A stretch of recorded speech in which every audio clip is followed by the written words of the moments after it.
सुप्रभात। आज हम पाठ पढ़ेंगे लाख की चूड़ियाँ। आइए इस पाठ का सार समझते हैं। लेखक जब छोटा था तो अपने स्कूल की हर गर्मी की छुट्टियों में ननिहाल अपने मामा के पास जाया करता था और 1-1.5 महीना रहकर आता था। गांव में एक बदलू नाम का व्यक्ति था जिसे मामा के गांव का होने के कारण लेखक को उसे बदलू मामा कहना चाहिए था, लेकिन सभी बच्चे उसे बदलू काका कहते थे, इसलिए लेखक भी उसे बदलू काका ही कहता था। वह पेशे से मनिहार अर्थात चूड़ियाँ बनाने वाला था। वह लाख की सुंदर सुंदर रंग बिरंगी चूड़ियाँ बनाता था। यह उसके पूर्वजों का कारोबार था जिसे वह आगे बढ़ा रहा था।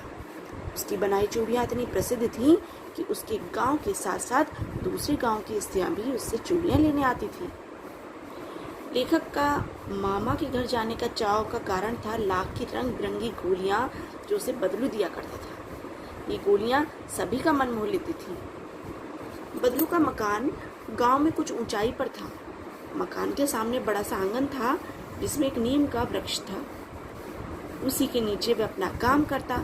पास में तेज भट्टी पर वह लाख पिघलाता। लकड़ी की चौखट पर लाख को मुलायम करके पतली सलाख का रूप देकर चूड़ी का आकार प्रदान करता। खूब सारी चूड़ियों को एक साथ बनाकर उसे बेलन नुमा लकड़ी के गोल गुटके पर चढ़ा देता। फिर जब लाख के रूप में चूड़ियां जम जाती तो उन्हें एक एक करके रंगता था। वस्तु विनिमय का अर्थ होता है वस्तुओं का आदान प्रदान करना। जैसे बदलू अपनी बनाई हुई चूड़ियों को बेचकर पैसे न लेकर अनाज लेता था, वैसे तो बदलू चूड़ियों को पैसे के भाव बेचना चाहता था और बेचता भी था, लेकिन जब भी कोई विवाह के अवसर पर सुहाग की चूड़ियों का जोड़ा उससे बनवाता तो उन्हीं चूड़ियों के दाम इतने बढ़ जाते कि रुपए पैसों के साथ साथ उसकी पत्नी के सारे वस्त्र, ढेरों अनाज और उसकी पगड़ी भी उसे मिलती। एक बार जमींदार ने अपनी लड़की की शादी पर उसे केवल 10 आने देकर सुहाग की चूड़ियों का जोड़ा खरीदना चाहा तो उसने देने से साफ इनकार कर दिया।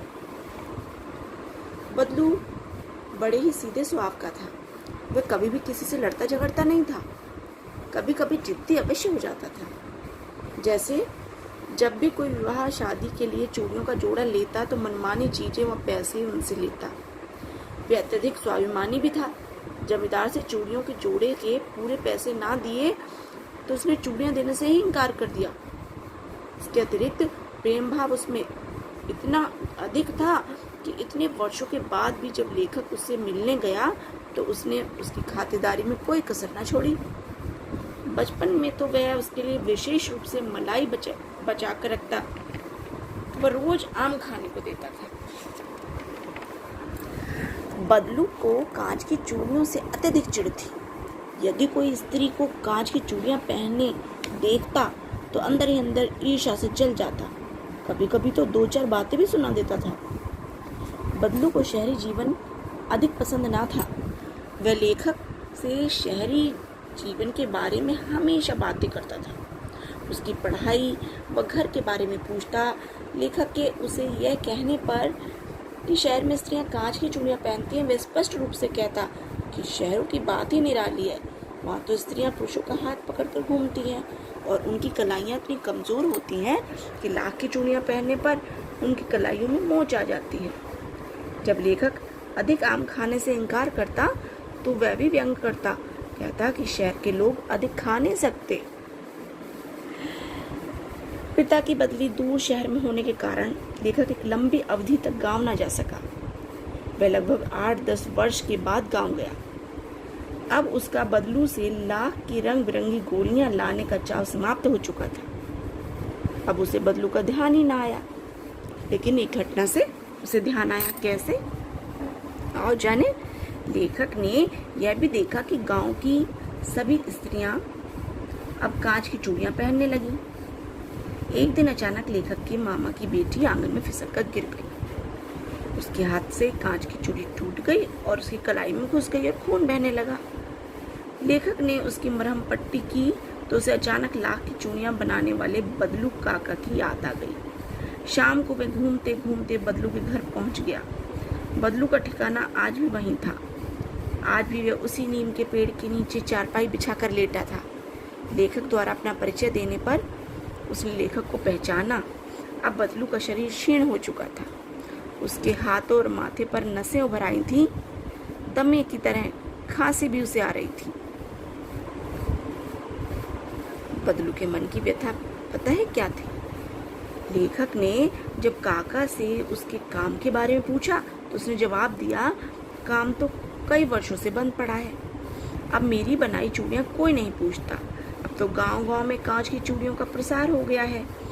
फिर जो सुंदरता कांच की चूड़ियों में होती है वह लाख की चूड़ियों में कहाँ? ये शब्द कहते कहते लग रहा था काका के अंतर्मन में कोई व्यथा घर कर गई हो, जिसे वह शब्दों के आवरण से ढकना चाहता था। लेकिन ये दुख छिपाए न छिपा। लाख की चूड़ियों का कारोबार बंद होने से बदलू काका अंदर ही अंदर टूट चुका था। बदलू काका ने अपने काम के बंद हो जाने के बारे में लेखक को बताया, तो साथ ही यह भी कहा कि आजकल मशीनी युग है। सभी काम मशीन से हो रहे हैं। यहाँ तक कि खेत भी मशीनों से जोते जा रहे हैं। मशीनी कांच की चूड़ियाँ भी लाख की चूड़ियों से अधिक सुंदर होती हैं। उसका यह कहना कि मशीन युग ने कितने हाथ काट दिए, लेखक को सोचने पर मजबूर कर देता है, क्योंकि यह सत्य है कि दिन प्रतिदिन बढ़ती मशीनें मनुष्यों के स्थान को लेती जा रही हैं और अधिक संख्या में लोगों के कारोबार को ठप कर रही हैं। अमीर आदमी अधिक अमीर और गरीब अधिक गरीब होते जा रहे हैं। जब लेखक की खातिरदारी करते हुए बदलू की बेटी रज्जो ने हथेली में आम लाकर लेखक को बढ़ाए तो लेखक उसकी सुंदर कलाइयों पर लाख की चूड़ियां देखकर ठिठक गया, अर्थात हैरान रह गया, क्योंकि वे बहुत सुंदर लग रही थी। तभी बदलू ने कहा कि ये मेरी बनाई चूड़ियों का अंतिम जोड़ा है।